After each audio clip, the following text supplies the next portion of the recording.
I, Fernando Salvetti, declare no financial relationships with ineligible companies reported by either the planners or presenters of this program. I, Barbara Bertagni, declare no financial relationships with ineligible companies reported by either the planners or presenters of this program.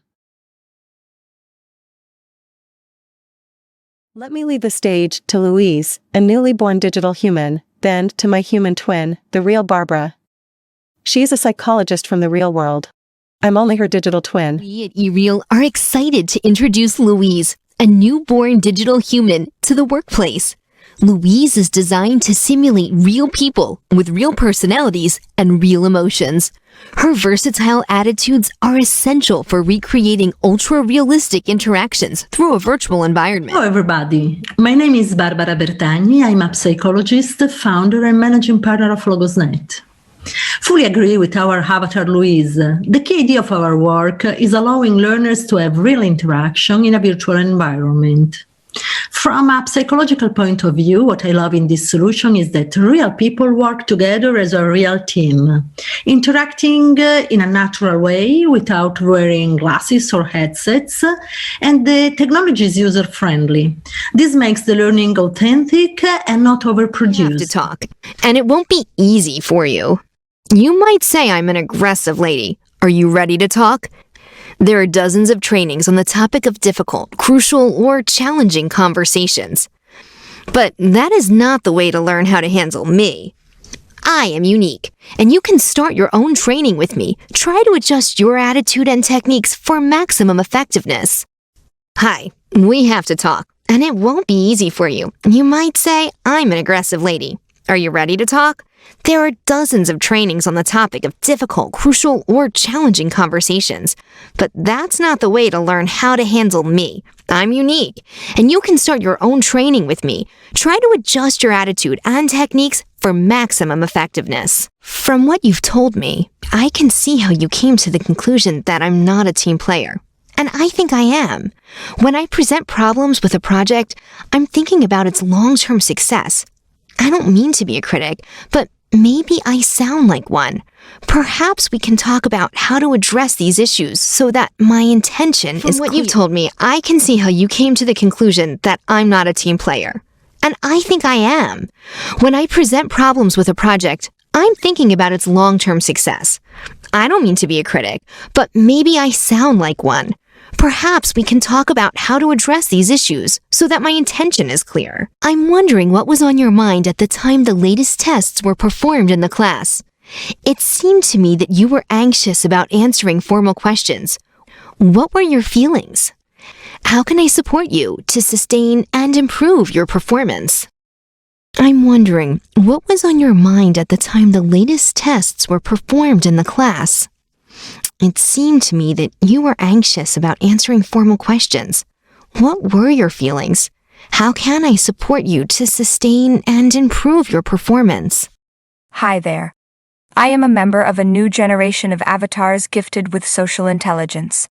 I should be capable not only of presenting a wide variety of topics in a dynamic and engaging manner, but also of interacting with the audience and conveying emotions and moods. What do you think? I'm from the same generation too. We are pretty intelligent conversational avatars that facilitate training on how to handle team communication, challenging relationships, difficult conversations, or emergency situations. And when it comes to diversity, equity, and inclusion, we are trained to coach individuals to communicate in alignment with the most relevant guidelines. Now let's focus on an emergency scenario in the mountains. This is the eReal platform, which is where we'll see the scene. So it looks like you see a ceiling and a floor. It appears like a room. There are 3 walls you can see. On the 2 side walls, you can see there are some cognitive aids for managing critical events. The claim name is represented in different forms there. So anything, Jenny, should I add anything else? Is that okay? That sounds great, Rebecca. Perfect. Okay, so now we'll go ahead and start, and I'll hand over to Francine.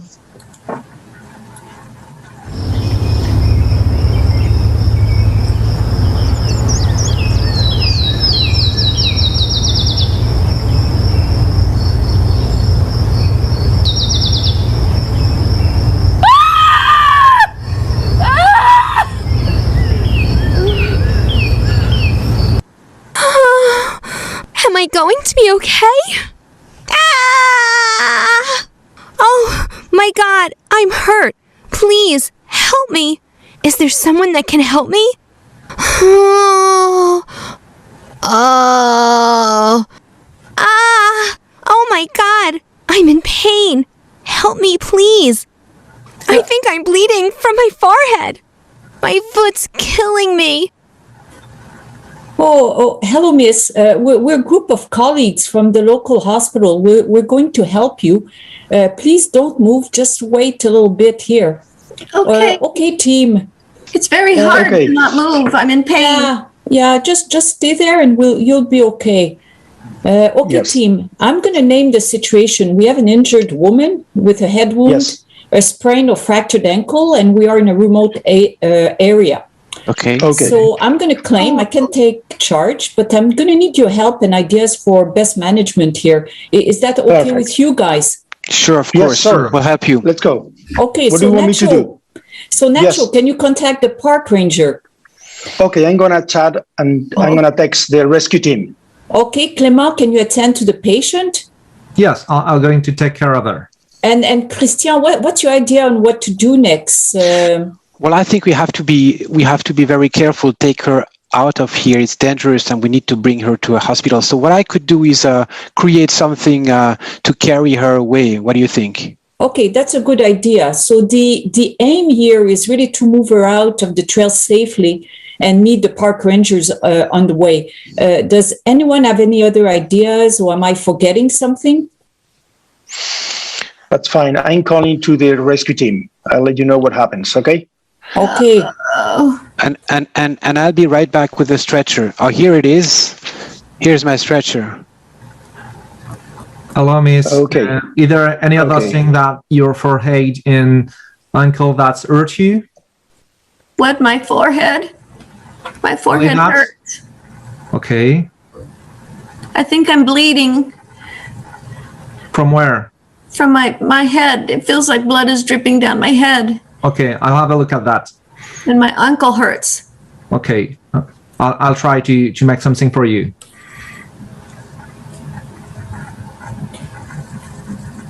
So, am I going to be okay? Yeah, you're going to be okay. Have you any medical or health? So I got a message from the park ranger. They can be here in 2 hours. What do you think we should do? Okay, so I think at this point we're going to have to. I think that we're going to have to change our aim here, and maybe we're going to need to to make a stretcher and to start to be able to carry her down. But first, I think we have to immobilize the leg. What do you guys think? I think so. Yeah, I think it's a good plan. Well, we'll need to play around. This simulation is over. Thank you so much, team, for demonstrating this name, claim, aim. And participants, thank you so much for standing by. In our non-virtual world, we look forward to doing this workshop with you and having you take care of this patient. But in our virtual world, we chose to do this as a demonstration. So what I'd like to do now, participants from all over the world, if you would so kindly join me for a moment, maybe 2 minutes of discussion. Now, let us hear the perspective of one of our colleagues who skillfully handled the recent emergency. Please welcome Rebecca to share her insights and experiences. I'm Dr. Rebecca Meinhardt. I'm an anesthesiologist. I specialize in obstetric anesthesia, and I practice at the Massachusetts General Hospital in Boston.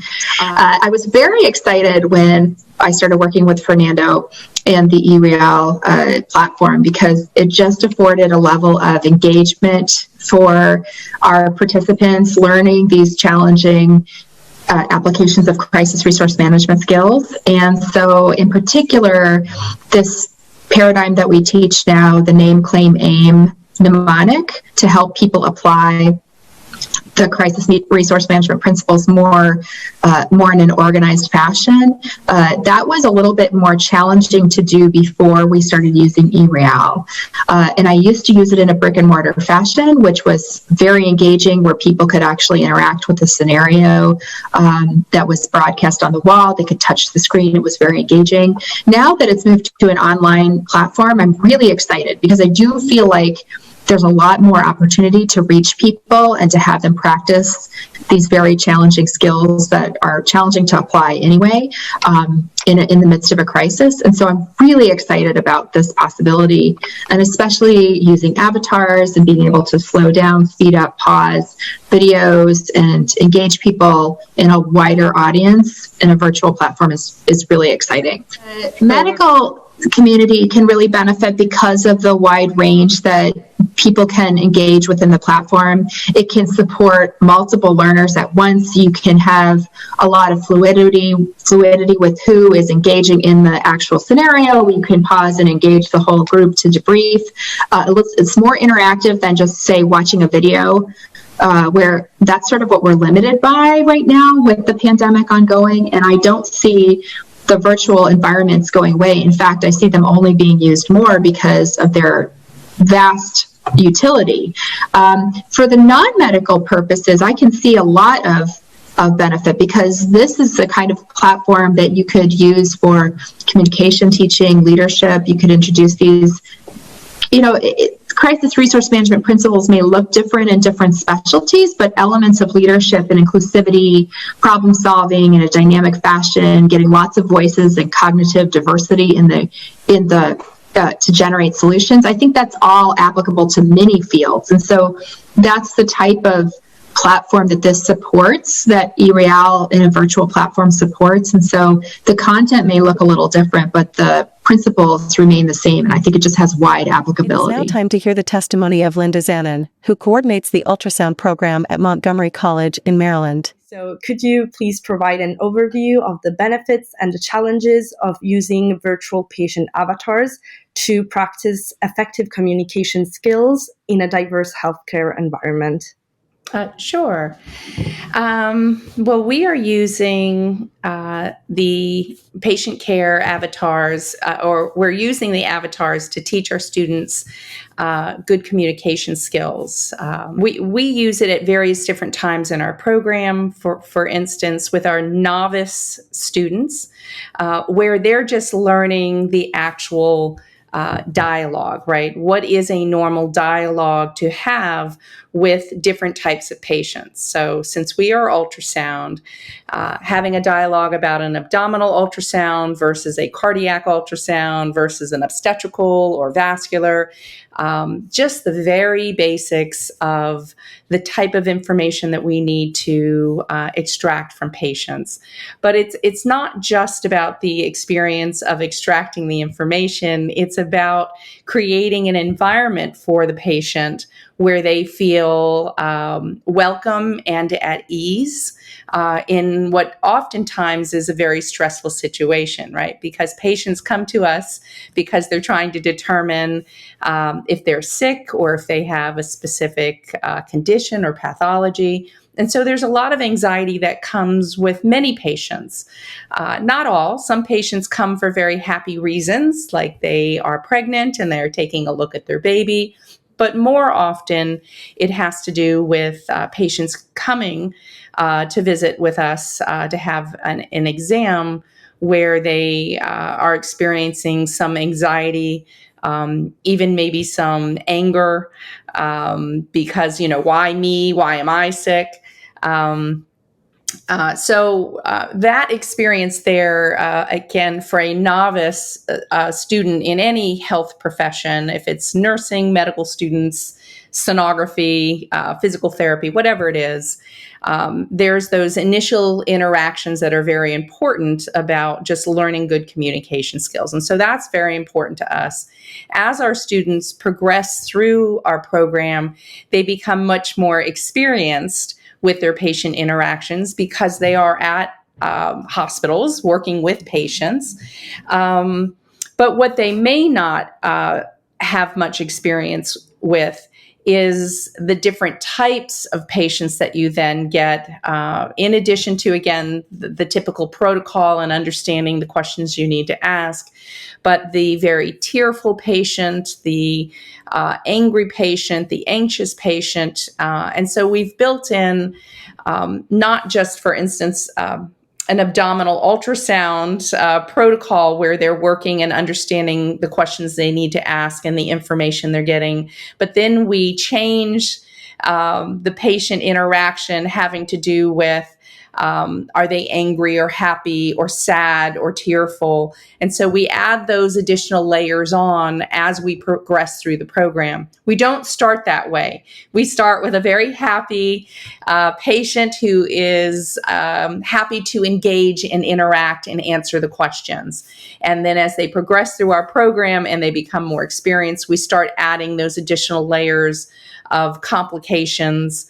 And again, their reactions. And then, for that more mature, experienced student, it then becomes not just the patient's reactions with our students, but the questions that they ask, and they tend to start asking very complicated or involved questions, and knowing how to answer these questions in a professional way, but yet in a way where you're not giving information out that you can't.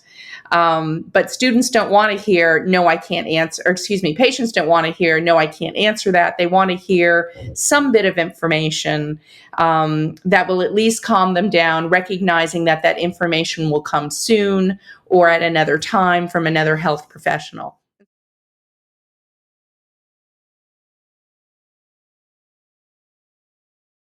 And now, let me introduce Roxanne Gardner from the Harvard Center for Medical Simulation in Boston. Hello, I'm Dr. Roxanne Gardner. I'm an obstetrician gynecologist by professional background, and I have been working in healthcare simulation since 2001. Can you provide an overview of the benefits and challenges of using virtual patient avatars to practice medical simulation? So I'm going to state that I am not an extensive expert in the use of avatars. I am on my learning curve, as probably many of you may be in this audience. Maybe some of you, maybe you're all experts in this use of avatars. I think some of the challenges are just getting used to working with an avatar, whether you are being projected as an avatar yourself or you are using the avatar and interacting with it.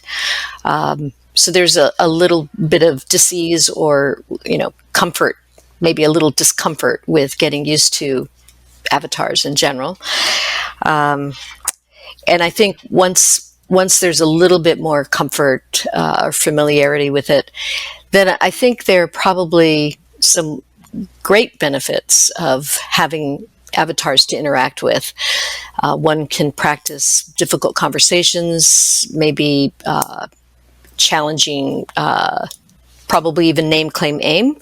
You can use name, claim, aim with avatars to practice the paradigm. Apology and disclosure might be an example of difficult conversations. Difficulties in negotiating position of your own perspective.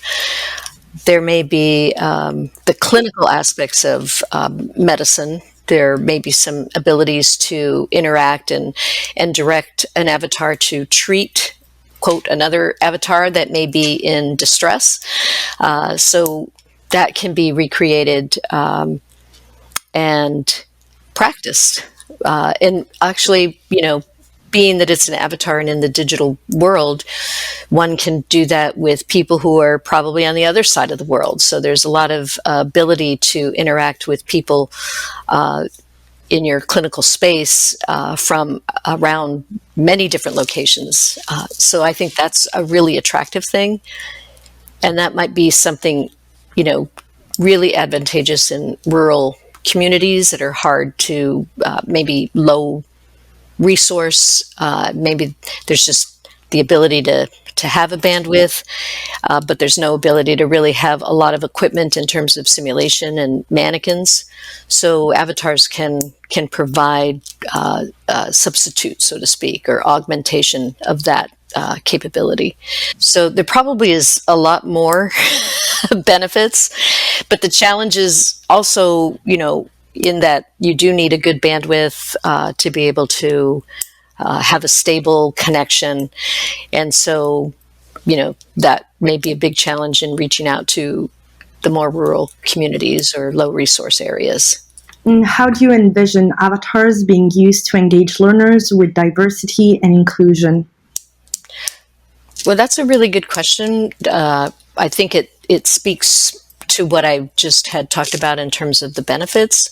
So one can create a wide range of appearances and accents and intonations with avatars and create some dynamic and challenging situations for a provider to be able to practice a conversation, an evaluation, and heighten their own awareness of their biases, their implicit biases. And then I think with the expectation would be that this would translate into the real clinical space. So I think these kinds of opportunities are ripe for being able to be more aware of your own self, the way you come across, and to be able to get feedback in a psychologically safe situation, environment. Imagine a world where virtual beings can hold conversations with us, not just with scripted responses, but with genuine emotions, nuanced expressions, and an uncanny resemblance to real humans. Prepare yourselves to witness the birth of a new era, where ultra-realistic conversational avatars come to life before your very eyes. Gone are the days of limited interactions with rigid chatbots or static characters. These avatars have been meticulously crafted using cutting-edge technologies, blending the artistry of animation and the power of artificial intelligence. They are imbued with the ability to understand, respond, and engage in conversations just like a human counterpart. These avatars possess a depth of realism that will leave you in awe. Before closing our workshop, allow me to thank you for your participation also on behalf of Barbara. And now let's leave the stage to our last avatar. She is waiting for you online, in the cloud. From the subtle twinkle in their eyes to the genuine warmth of their smiles, they redefine the boundaries of what we thought was possible.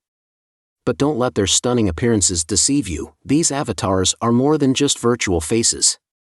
They hold the potential to bridge the gap between human and digital interactions like never before. Hello, I'm Anna, a virtual human. I'm designed to help people improve their competencies through role play.